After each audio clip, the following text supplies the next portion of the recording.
This is going to be hands-on, but there are a lot of hands. I also want everybody to get a good look behind the system and understand it before we fill it in. There is a hose that goes around this side. So instead of everybody trying to go at once, like kind of like there's what a few people at a time go back there. As I'm explaining this, I'll stand up here and point. I just want, if you absolutely understand how this works already, let other people go in the back. But if you don't, come kind of around back here. If you can see from the front, that's fine too. You want to come around back there and get this thing. All right.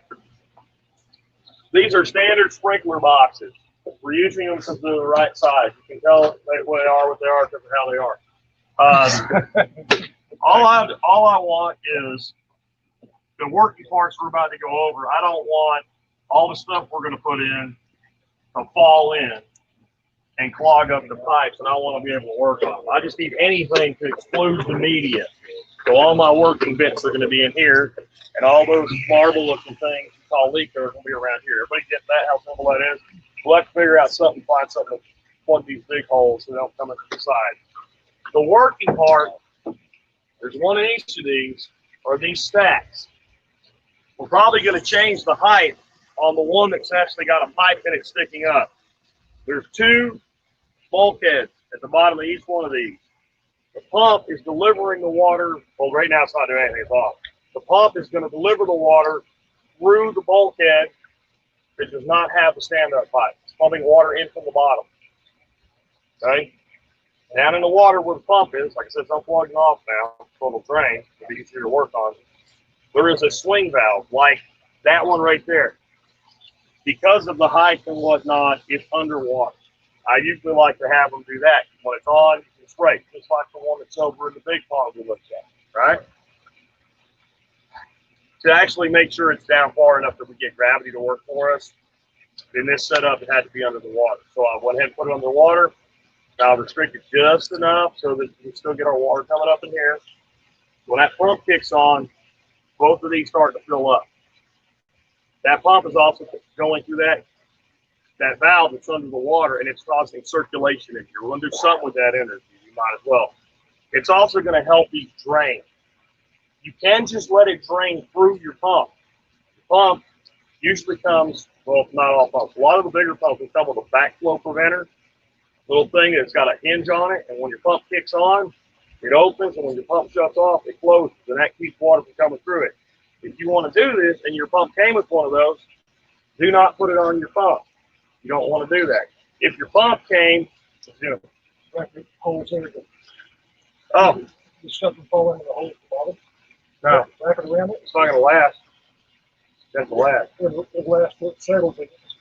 I was going to take a big rock and stick it in front of it. Okay. Anyway, thank you, though. Actually, it's not a bad idea, though. Maybe we'll do it anyway, if you want to. Anyway, don't put that backflow preventer in. You can let it drain back through your pump. However, if you put that extra valve out there, you can either agitate or you can circulate. And obviously, since that valve's open and it's lower than your delivery, gravity's going to work for you and it's going to drain faster. So your ebb will move faster. We're doing what we call ebb and flow, or flood and drain, or whatever other name somebody can come up. And all that means is we're bringing water up. We're watering and getting nutrients to our plants, and then we're letting it come back down.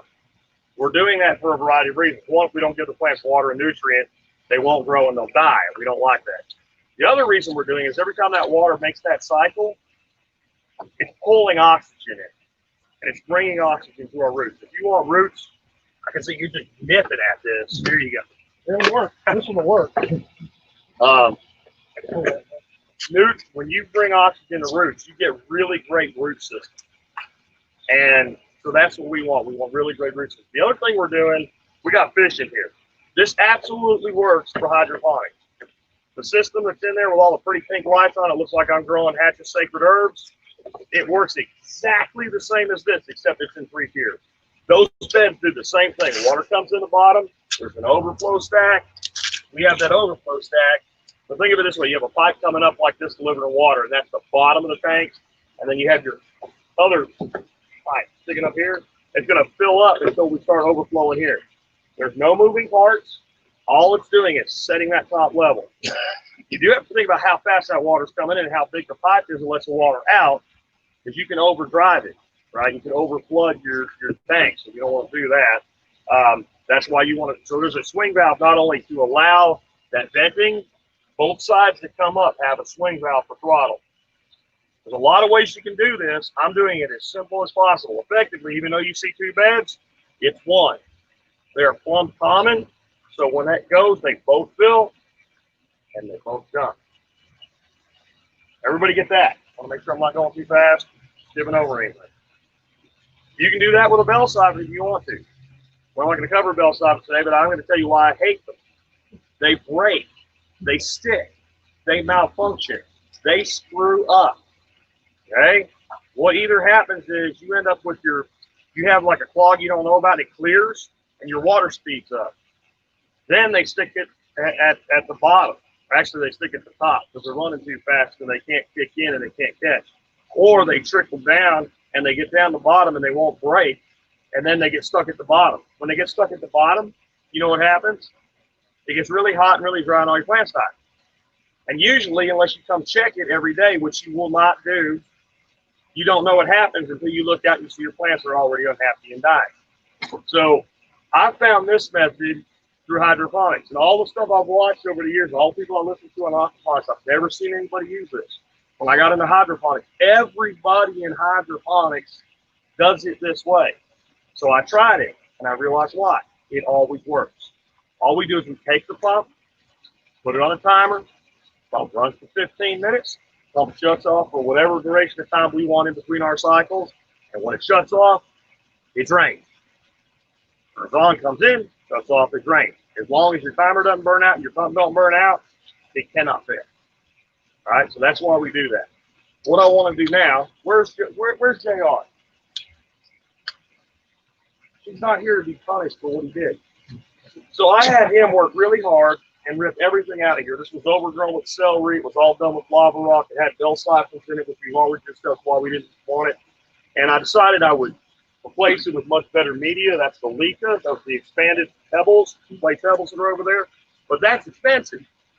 $65 for a 50-liter bag. I think there's 5 of them there. How many is there, Pat? 4. Okay, 4 of them are there. These are 50-gallon Rubbermaid tubs. You do not need to fill this at the top. If you look at the well done, well, sort of.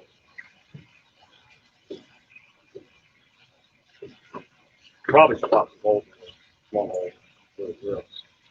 I mean, it's not going to seal, but you want it big, well.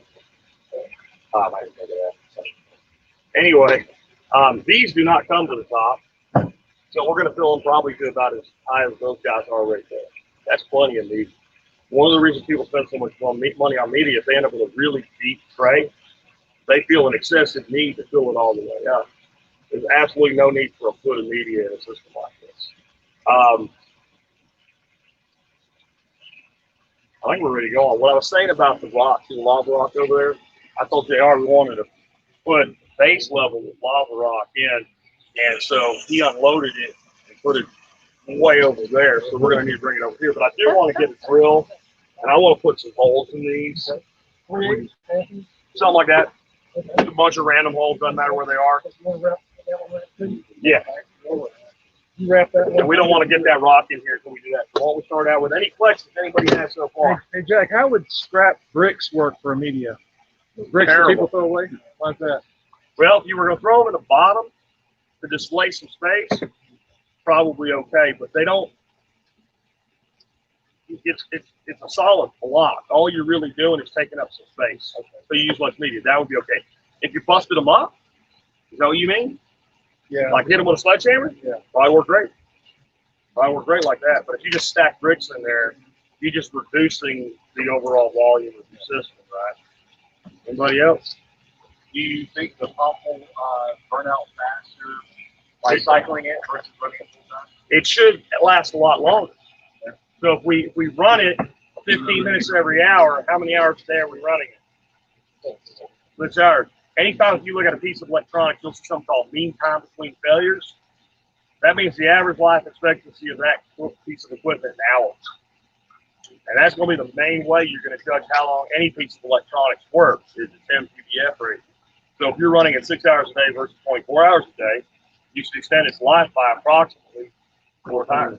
Well, like with well pumps, they say get a larger pressure tank for the cycle less. Yeah. Because that's a different type of pump. So. Yeah, I would think so. I mean, I'm not an expert in them or anything, but that's what I would think.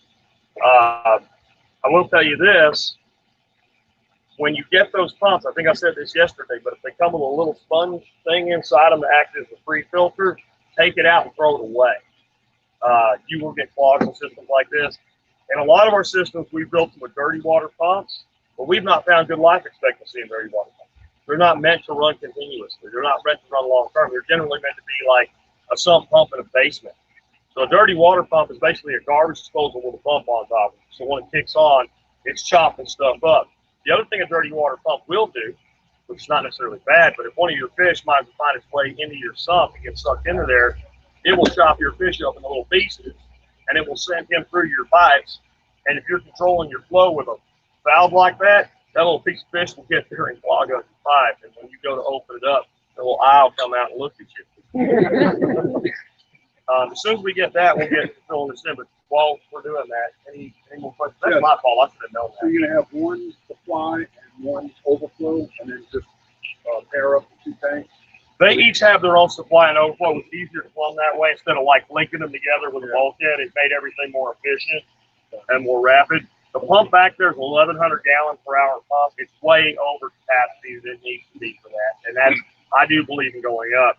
That's another cool thing. So that pump from Allied Aqua, all the other Allied Aqua pumps from like 400 to 800 gallons come with a thread on them that you can take a 1/2 inch thread to female coupler and screw it right into them. This one comes with a 5/8 inch fitting. Anybody ever seen 5/8 inch PVC pipe? Neither have I. So I just took the barb that it comes with, some JB water wells, put it around it, and took a 1/2 inch coupler and glued it to the barb. And now a 1/2 inch piece of pipe goes right in there. It's all plumbed with 1/2 inch on the delivery side. It is 3/4 inch on the return side. You want to know why it's 3/4 inch on the return side? Because it's an older system and they were already in there. They were already in there. I actually would prefer to go with like 1 inch. Heck, nobody ever said my return was too small. Return line's as big as possible, as big as practical. Anything else? Gary? Have you nuts with the airlift? No. No, I don't know nothing about them. Repeat? What? Repeat. Airlift? What was the question? Airlift. Oh, airlift pump. Yeah, I don't want to talk about that. I don't know nothing about it. I didn't know if you had already gone through it. No. Don't like. No. Yeah, that's good. That's plenty. Get another one of those. So we can go ahead and get this one started. What I want is someone to be responsible for that thing. Open the take the top off it. And when they start bringing lava rock in, just yank it. Grab the bottom, yank it. So make it so it's centered on those little thingies so the one's not like up against it. And you don't let it move when they put lava rocks in there. So we want to get lava rock from that tank into this tank. We want to use about half that lava rock. I don't know if a couple of guys can pick that up and bring it over here. If you want to get a bucket and start scooping it. Do you want these pieces out?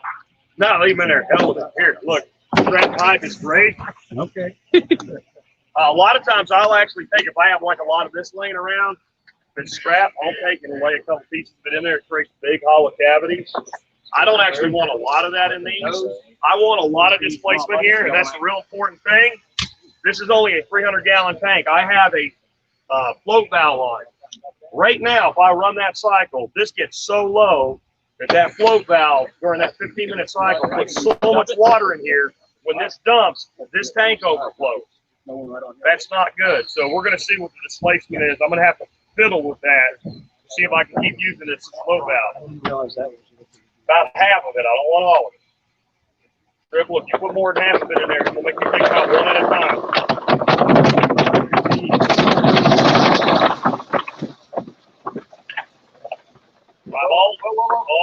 Spread it out. You don't spread it out. You keep your hands on there. I'm fine with that. We're going to do the same thing this one when we're done making us our other Sigma bobby.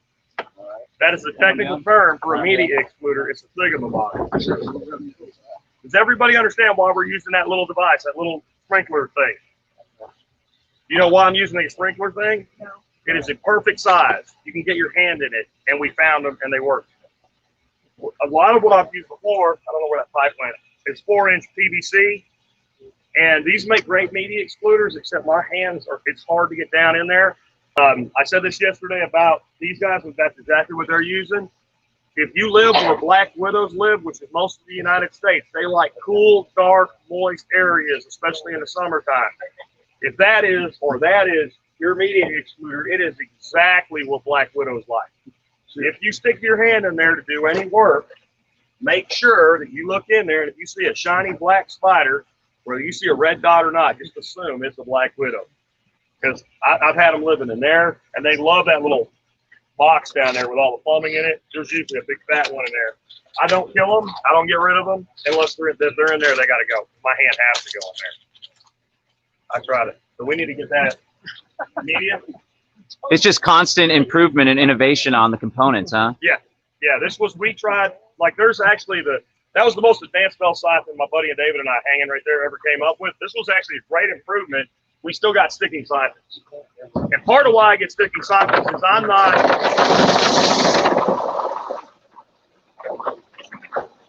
Hold there. Let's go ahead and you can take it back out. Spread it out. Get it behind the little motor real well.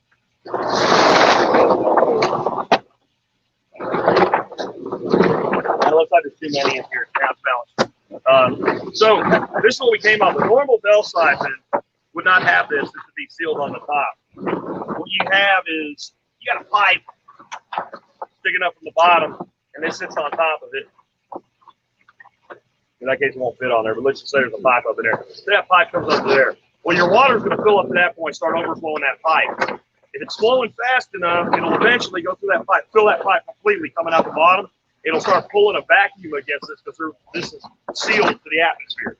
And it'll start dumping. It'll dump down, and either you have holes or like we did these slits, so there was an even break. And when that air gets in there, siphon breaks, and it stops, and it starts cycling again. So if you're running one of these, you're running a continuous pump. Your pump is running 24/7, 365. That's energy inefficient as well. Of course, in this system, we have to run 2 pumps to get to that in a minute. But what we did is we created these snorkels. We put a second little media excluder down here, and we figured this would break. So we had 2 places that we could break. We could also change. Well, that's tight in there, but we could change. If we wanted to hold more water, we could actually bring this, just replace this piece and drop it back in there. And that way we could make it cycle a little shorter. And you might want to do that like when you're first starting some plants and you want to get their roots established, you do a shorter cycle. If you want to do that with here, well, you're not ever going to, well, you could. You just go ahead in your other bulkhead and just put a little stand-up pipe. It's a little bit longer than going all the way to the bottom. It's completely simple. Like, again, this is the easiest thing I've ever come up with. Now we need to get the marbles. A lot of people call these a lot of different things. I call it LECA. I don't know what it stands for. Ask Nick Ferguson. He knows. I call it LECA because that's what people that seem like they know what they're talking about. So we need bags of LECA. You 2 guys, your job again is to not let that get loose. But more important now, you don't want to get that inside there. So be careful how much we add at once. Yeah, you put the caps on. That would help with it. You don't. Right, so we're gonna add 1 bag of each and see what it does. Worry about it cloudy? No, I'm not worried about cloud. If I'm doing lava rock, it's really, really dusty. So if I'm doing lava rock, I take a frame of 2x4s about this big. I set them over one of those concrete mixing trays, and I throw my lava rock in there. I don't rinse it a lot. I just throw it in there and then into the tub. And I end up with a big pile of lava sand, and I use that as a soil amendment in the garden. This stuff, throw it in. It won't change the water at all. You won't even notice it. Okay. My guess is we're only going to probably need a half a bag of each. More. Let's start out with just doing 1 and we'll see. When we get this done, we're going to do some planting, and I want you to just see how easy this is to work with compared to lava rock. So much better than lava. Lava rock sucks so much ass. Don't dump the whole thing. Dump about half of it to see how much. We tried expanded shell, and I'm thinking if you can get big expanded shell, it would work great. The stuff we get is really little. It's fermenting soil because it holds water, and it worked great for a while, and then it can clog really, really bad. Every place I've been using this, it's night and day. It's worth the money. I'm not happy about spending it, but once I put it in there, I'll never think about it again. Try to bring it up to about the height of that box. It might take the whole bag. I don't know. Add more. Dump it off. It probably will take 2 bags each. What I did last time, I should have known it. I would not use lava rock for your stuff. That lava rock we used was really cheap, and it probably saved a bag each. That's what, 100 or 230 bucks, less money. I'm all for doing it, but yeah, throw it all in there. We know now.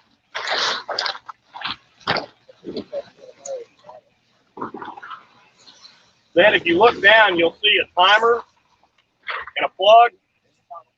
We need to plug it in. Yes. It won't move now. It's not filling in that way.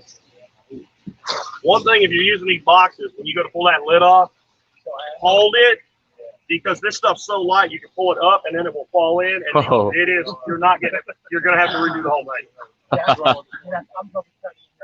No, you're not. I'm coming over there to see what's going on. This sounds illogical to me since I just unplugged it. All right. Plug it in, and that timer has a switch that's just on, a little red switch. Turn it to on. And then, like I said, hold these down, pop those lids off. We can see it starts. See how it's starting to fill up. We're going to see what happens and see if those stand-up pipes are right. And we're going to see how much less water we take out of here, because we were taking an awful lot of water before. That's filling off of the pump. Yeah, and it's like I said, it's only 300 gallons, and this is 100 gallons a tank. That's a third. Now, I was thinking, if we get enough tidal flow and it works, we could even play, if we got ebb and flow, maybe we got flow and ebb down here, because if that water drops, this bench is going to drop, and it's going to be an opposite cycle. So something like water chestnut or whatever, you might get a little bit of oxygen in there and actually grow a little bit better. I really like to grow water chestnut and ebb and flow systems, but I'm thinking they might do really good in here. Cycling, and if one falls in, I don't get mad, but it's like 100 too, and I'm all angry. Jack, when your water level height below the top where the media sits, Yep. you're going 1 or 2 inches below that, and that avoids like mold. Correct. All kinds of stuff. So we're going to see what happens. This stuff is very hydrophilic, the opposite of hydrophobic, however you say that word. So this, yes, it's hydroscopic. Thank you. So you don't have to come anywhere near as high up when you're using this as you do with, let's say, lava rock. And we can change that too. This is another thing. So even though this is a single system or it's acting like a single tank, what if I want that one higher than this one? Well, I can actually do that here because I have independent returns, right? Because the return lines are not plumb to anything. The returns should go straight down. Now, here's another advantage. Both of those bulkheads are sitting over the tank. So what happens if they leak? It doesn't count. If leaks go back to where they came from, they're not real leaks. Since there's no siphon, if they leak, what happens? Nothing. As long as it holds water enough for the tank to fill up, if it's a small leak, it don't matter. You can have a leak like that you don't know about, and you can spend a lot of time troubleshooting the siphon. It just won't work. And it turns out you're getting bypassed, and it's sucking a little bit of air through your freaking bulkhead, and you will be very angry until you find a guy with long, skinny arms like Nick to be able to stick his arm up there, damn the Black Widows, and tighten that bulkhead you can no longer reach for you. Are we overflowing yet? Almost. Because I think we're going to have to add. I think we're going to have. No, this one's like explosive. All right, so I'm gonna have to have y'all get out of there. I'm gonna have to get back there and play with the valves because we'll not balance on the feed.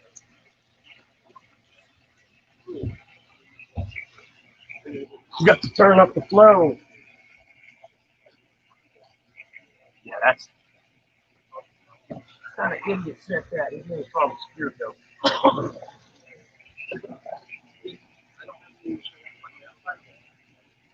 Yeah, we're gonna has to go higher. That'll make us go higher. It's that easy to adjust the height, huh? Well, you can either put a new piece of pipe in, but all I did, so this is a reducer. This is another trick if you're still stuck on, you want to use bell siphons, because there might be sometimes you really do. If you're using a bell siphon in your stand-up pipe, you have kind of a bigger piece. Going to a smaller piece, you get a lot better pull. That we're overflowing now. So right now, this tank is overflowing. To me, that's not high enough. I'm like maybe 3 inches. This will bring us up another inch. I'm also interested to see how much drop I get there. I can't see. That's okay. Yeah. But I bet you right now, this is what we're going to want to see. We're going to want to see if I can run through that valve.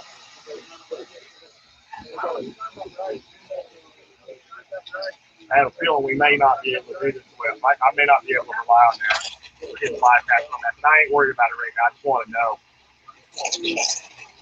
You see what I mean? It's almost like a tide, right? So if you had pots sitting on that bench, right now they're getting less water. You're going to get that same air pulse. We're overflowing here now.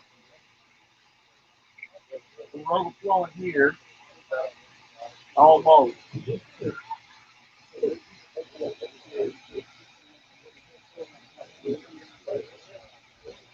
What we're doing, I'm okay with that. So our water's like that.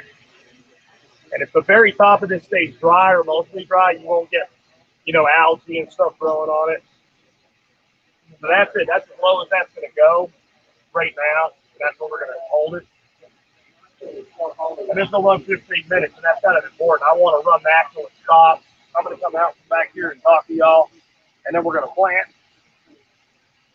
But if you're not sure how this works, whether we get it, if you can do it while we're in the session or not, come back here and look at it. It's really obvious when you look at it. If you're struggling with how this works, get with me in the garage.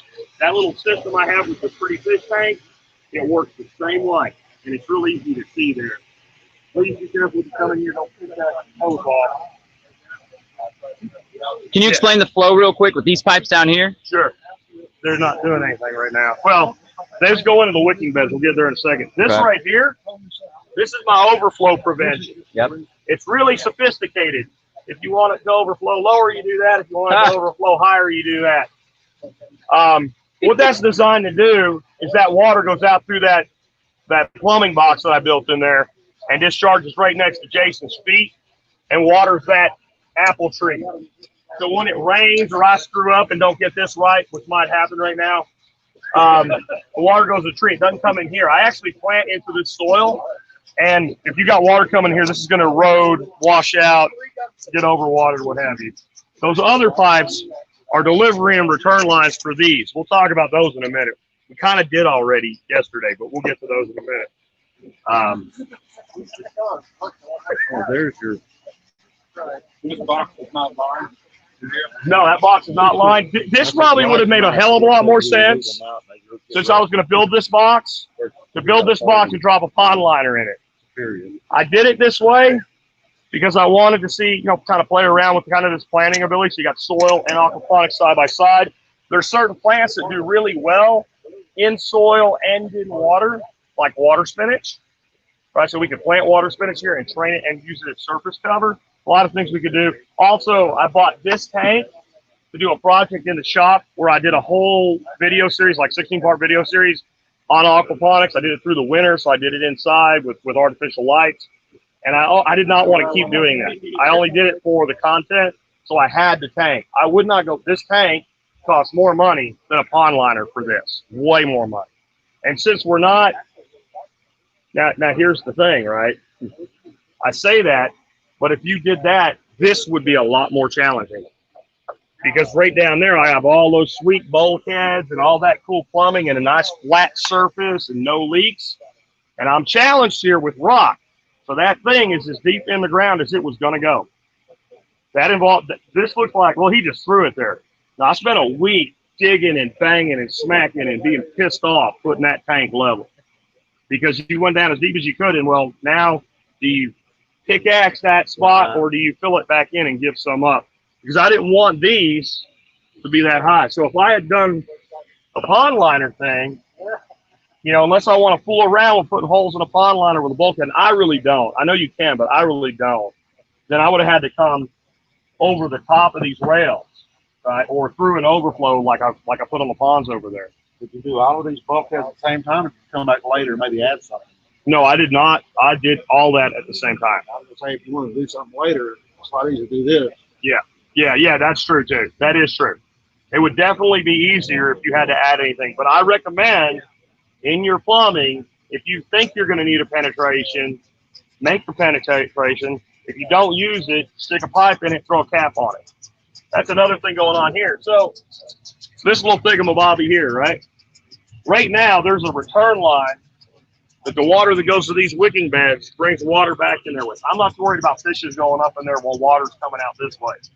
In the winter, when we have freezes, I don't want all the water in the bottom of that.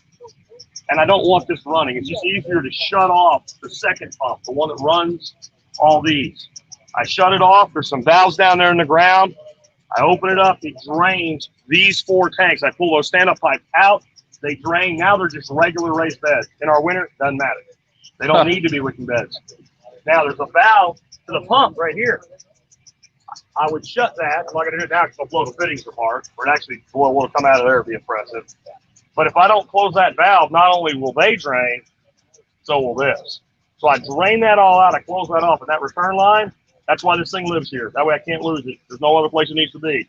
I take that return line when I shut that off, and I put this in here so we don't have fishes going up in there, because anything you think a fish would never do, you're wrong. They'll do it sooner or later. And you have a rotted, festering fish clogging up your return line, and when you turn it back on in the spring, it'll be bad.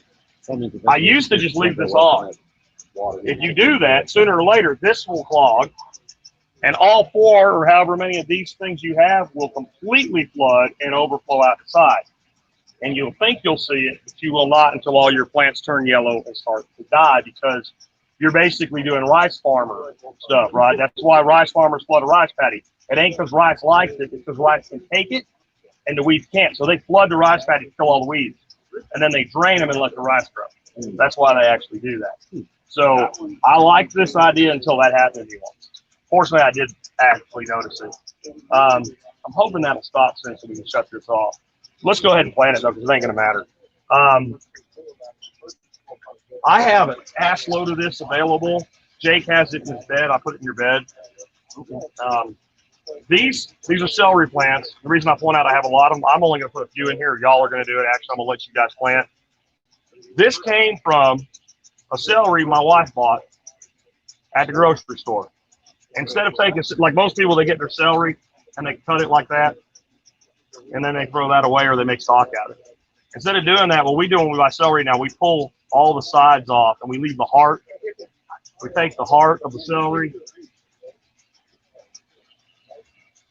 and we stick it in there, and it grows back.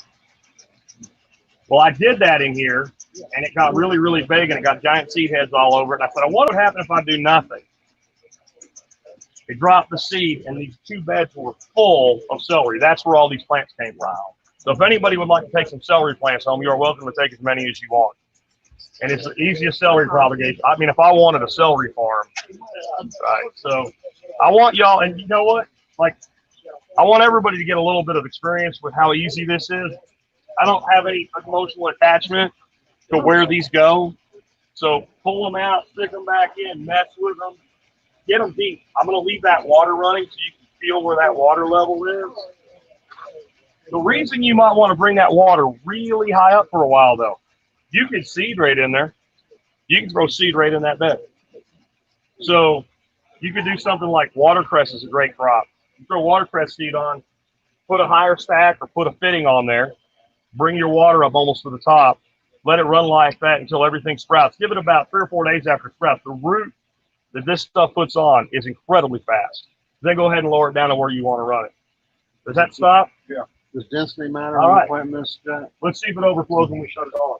What's that? Does density matter when we're planting this? Yeah, I don't want all of it in there. I don't need that much stone. I want to put like 4 to 6 in each one. We're also going to plant some onions. Okay. If you look behind you in that bed, there's a bundle of onion heads, green onion heads, in that bed, laying on the top of it. No, that's garlic sap I'm trying to kill.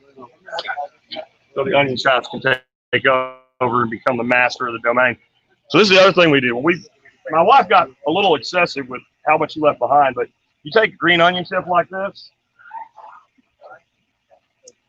We can put all of these in there. Covered? Yep, doesn't matter. It can stick out. It can be covered a little bit. That'll grow back. You can cut it again. It'll grow back. You can cut it again. Grow back. Cut it again. If you have a system like this or multiple systems like this, and you go buy green onions because you haven't grown them yet, don't even put them in the refrigerator. Store them in your bed. I'm serious. Yeah. Like when we have big events, sometimes we're going to feed you guys a lot of these. We hadn't torn this down. We throw them all in there, and that way they're completely fresh when we serve them. What's cilantro? Cilantro does okay. I still have molting problems with it. And the problem, if you're talking about when you buy it, it has no roots.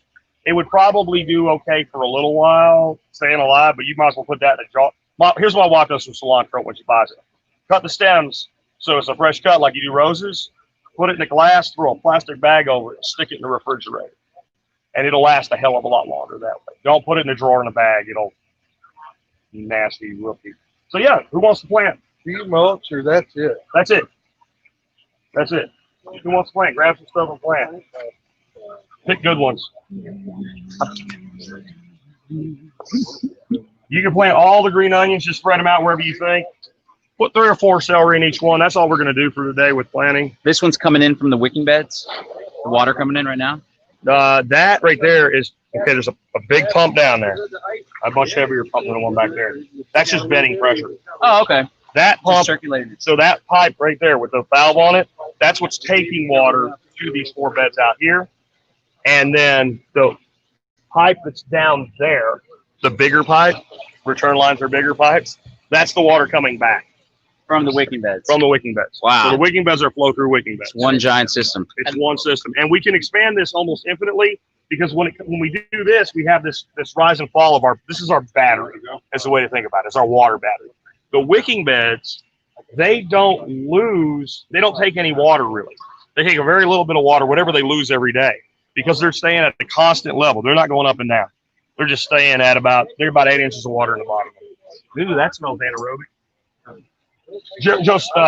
JR pulled these out of here about a week ago, and I just wanted to keep it alive. Like I said, anybody that wants some, take some. And if you want to get a feel for that, like I said, if you go up there and it's already planted, just yank it out and stick it back in. I mean, it's actually kind of cool that you can do that. And if you do, like those two are bundled together, pull them apart so they're individual plants. This just kind of stunted because there's so much of it. Let's get rid of that. I don't want to smell that. Beautiful thing, you feel it in the water?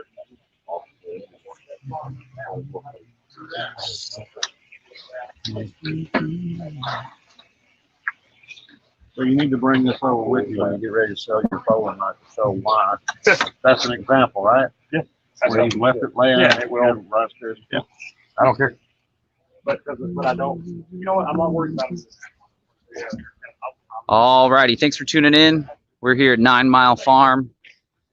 3 acres of heaven here in Texas. Jack Spirko of the Survival Podcast, thesurvivalpodcast.com, puts on these workshops I think once or twice a year.